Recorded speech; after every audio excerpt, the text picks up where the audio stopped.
Iglesia en salida, portadora de esperanza, piedras vivas que buscan la santidad. Saludos a todos los servidores del canto litúrgico en la provincia eclesiástica de Costa Rica.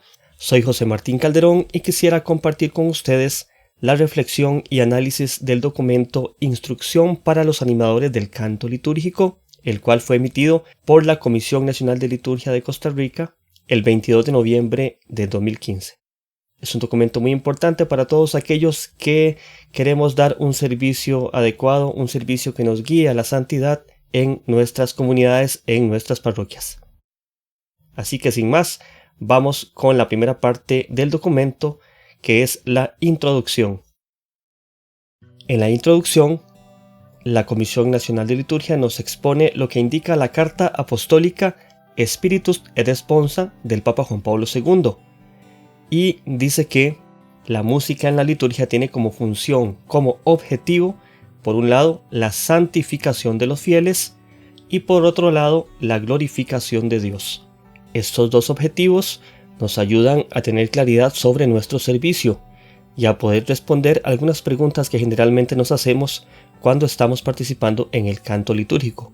Por ejemplo, ¿para qué estoy en un coro o para qué doy servicio del canto litúrgico?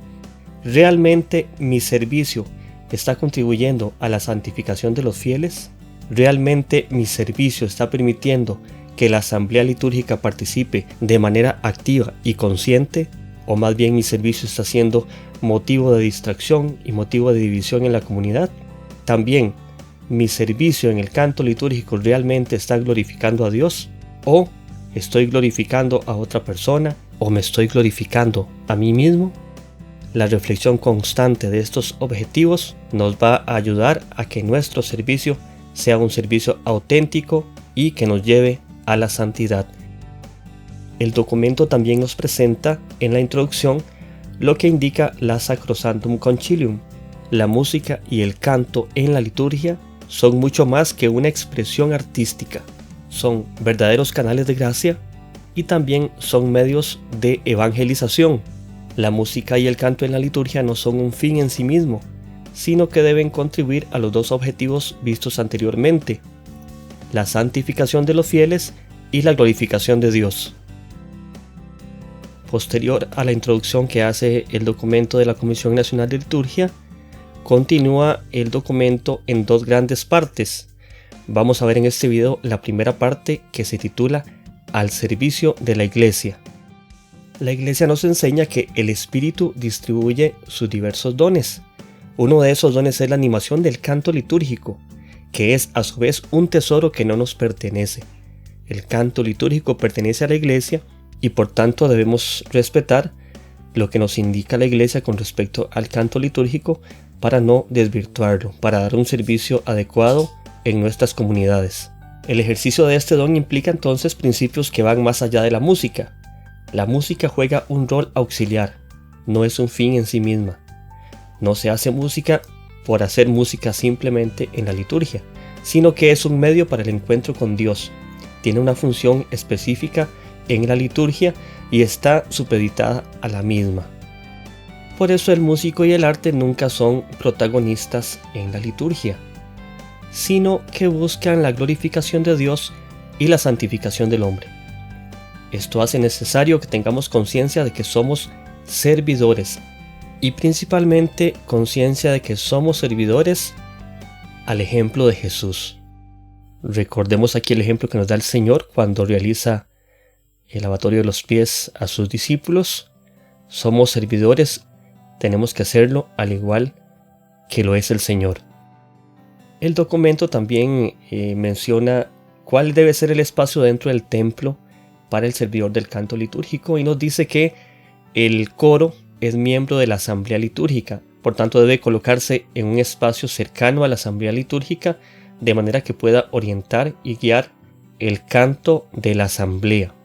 Muchas veces se ve que hay coros que se ubican en otros espacios dentro del presbiterio o también en alguna especie de escenario, lo cual no contribuye a que el servicio sea el más adecuado. Recordemos que el servidor del canto litúrgico no es protagonista, el coro no sustituye a la asamblea litúrgica, tampoco es el protagonista, sino que promueve, anima y orienta el canto de la asamblea. Nos dice también el documento que la voz es un medio para elevar su espíritu al Señor. Por eso el coro debe contribuir a que la asamblea participe de manera activa y consciente en la Eucaristía. El documento nos habla también del uso de recursos y nos pide evitar convertir la liturgia en un recital, recordándonos que el cantor, el músico en la liturgia no es el protagonista y debe evitar relegar a los fieles a ser simples espectadores. Habrá espacios en la Eucaristía en que podrá el coro hacer el canto de manera solista. Sin embargo, lo fundamental es que el coro contribuya a la participación de la asamblea. El documento de la Comisión Nacional de Liturgia también orienta sobre el uso de pistas que actualmente, con la tecnología que hay, son bastante utilizadas en diferentes parroquias. El documento nos dice que es importante tener prudencia con respecto al uso de las pistas. Deben utilizarse como excepción para velar por el principio de veracidad. También hay que velar porque los fieles puedan integrarse al canto litúrgico, ya que hay pistas que tienen un tono muy alto o que tienen ciertos ritmos que no son adecuados para la liturgia y le dificultan a la asamblea la participación. Por eso nos dice el documento que hay que dar prioridad a la música litúrgica en vivo. Con respecto a los instrumentos más adecuados o más idóneos para la liturgia, la Sacrosanctum Concilium indica que el instrumento más idóneo es el órgano. La Comisión Nacional de Liturgia en Costa Rica da posibilidad de utilizar otros instrumentos, sin embargo hay que tomar en cuenta algunas recomendaciones. Evitar todo tipo de estridencia, por ejemplo como guitarras eléctricas en la liturgia. Evitar el abuso en la amplificación. Sucede en algunas ocasiones que quienes utilizan equipos de sonido carecen del conocimiento necesario para su uso y consideran que entre más fuerte esté el volumen, mucho mejor para la asamblea litúrgica.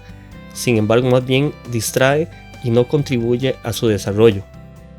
También sucede que existen personas que tienen mucho conocimiento en el tema del manejo de sonido en la música popular y utilizan los mismos volúmenes que se utilizan en espacios públicos para los espacios de la liturgia.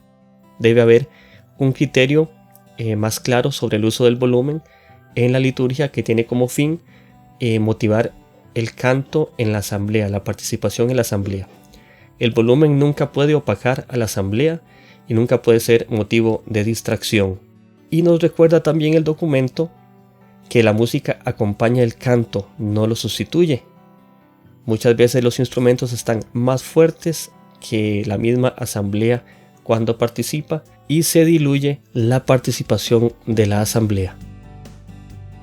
Con respecto a la música instrumental, el documento nos indica que no se debe sustituir el canto litúrgico por música instrumental y existe excepción solo cuando la liturgia lo permite, fuera del tiempo de Cuaresma, por ejemplo en entrada, en presentación de dones y en envío. La música instrumental que se utilice debe ser idónea para la liturgia y que no alargue innecesariamente el momento litúrgico. Si utilizamos el mismo criterio del canto litúrgico, la música instrumental también debe ser compuesta para la liturgia, por lo que no sería correcto utilizar una música instrumental basada en un canto popular que no tiene nada que ver con la liturgia. El documento de la comisión continúa tratando el tema de la selección del repertorio, que es un tema muy importante para quienes están sirviendo en el canto litúrgico.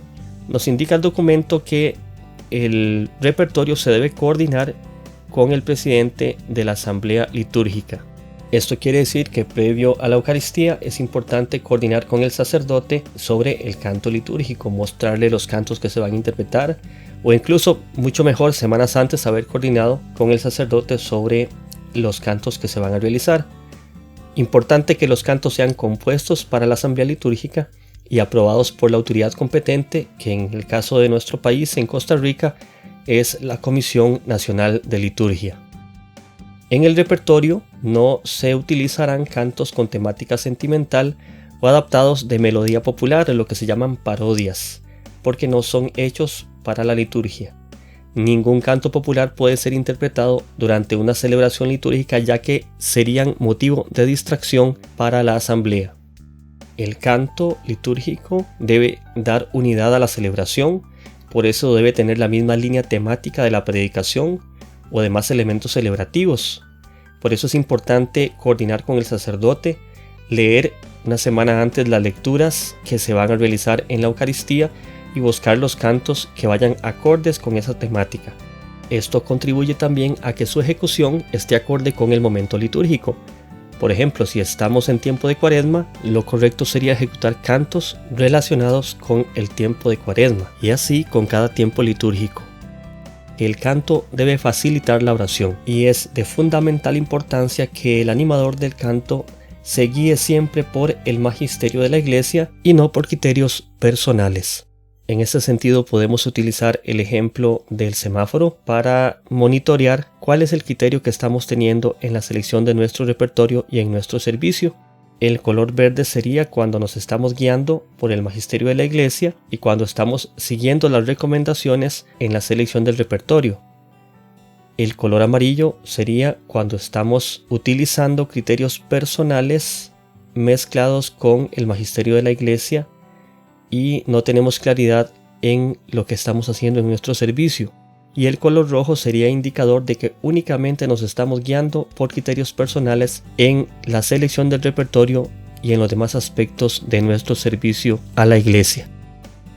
Nos dice el documento que es importante evitar el uso de cantos de corrientes protestantes, ya que no son acordes con nuestra fe. Sin embargo, se está dando el fenómeno de que muchos católicos escuchan música protestante y quieren hacerla parte de la liturgia. Ahí estaríamos anteponiendo nuestros gustos personales, nuestros criterios personales con respecto a lo que nos dice el magisterio de la Iglesia. También es importante respetar los espacios de silencio. La liturgia tiene espacios en los que es necesaria la música litúrgica y también los espacios de silencio son fundamentales para la oración y para el desarrollo de la Eucaristía. Existen coros que quieren llenar la Eucaristía completamente de sonido, de música, no respetan los espacios de silencio y eso se convierte más bien en una distracción para la asamblea. Y con respecto a la selección del repertorio, también existen muchos coros en parroquias que tienen un repertorio bastante limitado y tienen el temor de ampliar su repertorio porque creen que la asamblea no se los va a aprender. De aquí puedo hacer varias preguntas. ¿Cómo aprendió usted los cantos que ya se sabe? ¿Cómo los aprendió la asamblea? En algún momento alguien se los enseñó y ahora son parte del repertorio de la comunidad. Y también, ¿se puede ampliar el repertorio de un coro? Claro que sí. De manera paulatina se pueden ir adquiriendo y aprendiendo cantos litúrgicos, ya que nuestra iglesia tiene una gran riqueza en el canto litúrgico que debemos aprovechar. Y por último, en esta parte, el documento nos dice que es importante practicar la modestia en el reconocimiento económico del servicio del canto litúrgico. Hay muchos hermanos de coros que cobran sumas bastante altas por cantar una Eucaristía, lo que puede desvirtuar el servicio que se está dando a la parroquia, a la comunidad, especialmente cuando esos hermanos y esos coros dan un servicio que no es consciente y no es acorde con lo que pide el magisterio de la Iglesia. Bien, y hasta aquí esta primera parte del documento de la Comisión Nacional de Liturgia. Espero que sea de utilidad para su servicio y muy pronto estaré subiendo a las redes sociales la segunda parte del documento. Muchísimas bendiciones. Iglesia en salida.